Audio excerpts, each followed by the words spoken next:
વિક્રમ અશોક ને સંભાળી. હે ભારતના યુવાનો, તમે જ પોરસ છો, તમે જ પ્રતાપ છો, તમે જ વલ્લભભાઈ પટેલ છો, તમે જ શિવાજી છો. અંદરની ખુમારી નો મરી જાય, તાકાત નથી તમારા સામું કોઈ મીટ માંડી હગે. બાકી એકવાર જમીર મરી ગયું, ખુમારી મરી ગઈ, પછી તમે ક્યાંય ના નથી. અરબો ખરબો કમાવો તોય રૂપિયો બહુ કમાજો, અવળી નો નથી લે વાત કરતો હું. ये सब माया है, इसका क्या करें એમ નો હાલે. આના કાલે બિલ ભરવા પડે પાછા બધા, આ ડૂમ ના બધાય. કાકા જો એટલા કમાજો, પણ વખત આવે ત્યારે વાપરી લેવો ને, એટલે અખિલ બ્રહ્માંડ નો માલિક કોઈ દી નહીં ખૂટવા દે. મારો બાપ લ્યો તમે પોરસ પ્રતાપ ને શિવાજી, તમે વિક્રમ અશોક ને સંભાળી.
સિંહણના દૂધડા પીતા છે,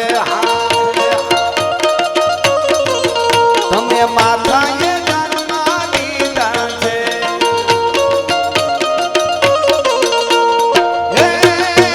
તમે ખણખણતી યુદ્ધની ખાગો ભારતનું ભાવિ. તમે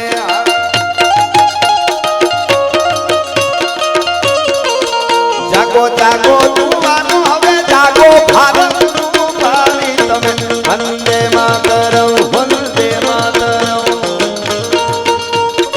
અને મારે થોડા દુહાસન અને સપાખરા તરફ જવું, પછી એકાદ ગીત પ્રસંગ મારે કેવો છે. આવો અડાફીટ ડાયરો અહીં બેઠો છે, બધા લૂંબો ઝૂંબો છો આપ બધા. કપારેટી ભેહની દૂધની તર જામે એવો જ્યારે ડાયરો જામ્યો છે, મજા આવે. કાનજી બાપા કહેતા, કાનજી ભૂટા બાળક, એ બાપા કરાગ હોય ન્યા ગાહડી સોડા, વિંધેલા વિંધાય અણવિંધા વનમાં ફરે, પદમ પરના આંગણે વિંધેલા હોય જ આવે. અણવિંધ્યા તો ક્યાંય ટોકી જુમાન બિયર બારમાં ઘુમરા મારતા હોય છે, એ અહીંયા નો આવી શકે. વિંધેલા વિંધાય અણવિંધા વનમાં ફરે,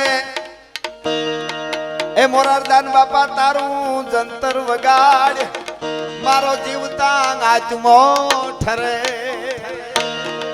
આને થોડા થોડા યાદ કરી આપણી ધરોહરને. આ પ્રોગ્રામ છે ને, આ મનોરંજનનો ડાયરો નથી, સનાતન અને અસ્તિત્વ માટેનો આ પ્રોગ્રામ છે. ભલામણ ગાયું માતાજી માટે આપ આટલા વરહી રહ્યા છો, તમને ધન્ય છે. તમારી જનેતાઓને ધન્યવાદ આપું છું કે આપો છો. આ આપી જેવું વાતો કરવી બહુ સહેલી છે, પણ ગાયું માટે તમે આવી રીતે વરહો છો, એટલા માટે સરસ. લ્યો ધીરે ધીરે બધા આપણે લેતા જશું. ફરમાઈશું બધી સારી આવે. ફરમાઈશ ઉપર ખબર પડી જાય કેવો વર્ગ છે. એક કાકાને જોઈ કુટુંબની આખાની ખબર પડી જાય, મામાને જોઈ મોહળની ખબર પડી જાય, ગામનો ચોરો જોઈ ગામની ખબર પડી જાય. રીધી સીધી ત્યાં જ બેઠી હોય બધી. હવે ચોરા ઉપર બહુ નથી ખબર પડતી, હવે બમ્પ ઉપર પડે. અમે ગમે એ ગામમાં પ્રોગ્રામમાં જાય એટલે બમ્પ જોઈ લઈએ. હાવ ઝીણો એવો બમ્પ હોય ખબર પડે, પોચું પોચું. અમુક ફોર્ટીનર ઉલળે એવા બમ્પ હોય, ત્યાં પછી ગળાડ ફડાડ ફળ ધડાડ ધડાડ ખબર જ હોય. અહીંયા ગામ અજડ લાગે થોડું. પણ આ તો રમૂજની વાત છે. પણ સનાતનની વાત આવે ત્યારે પટેલ હોય તોય ભલે, રાજપૂત હોય તોય ભલે, કોઈ પણ જ્ઞાતિ ગઢવી હોય તોય ભલે, કુતાર હોય, કુંભાર હોય, ભાનુશાળી હોય, એ પછી કોઈ પણ ઠક્કર હોય. અહીં ઠક્કર ભાઈઓ પણ ઘણા બેઠા. મારે જલારામ બાપાને પણ આગળ જતા યાદ કરવા. હા હા, એટલે મારે એમને પણ યાદ કરવા છે, જલારામ બાપાને. જોગી જલિયાણ માવડીઓ અહીં બેઠા, એટલે હું કહી દઉં આપને. અમુક વસ્તુ છે ને, દેવાજ બોદર લખી હગે બાપા, દેવાજ બોદર લખી હગે કે રા રખતા વાત કરજો. નિર્ણય તો એ આયરાણીને લેવો છે કે પોતાના દીકરાને તૈયાર કરીને મરવા માટે મોકલી દેવો છે હો. એમ જલારામ બાપા કહી હકે કે એક સાધુ આવ્યા છે ને તમારી માગણી કરે છે, તમને લઈ જવા માંગે છે. અને તેથી આમ પગે લાગીને એટલું કીધું વીરબાઈ માએ જલારામ બાપાને, ભગત આટકોટથી પરણીને આવીને આજથી સુધામાં ભૂલ થઈ હોય તો માફ કરજો.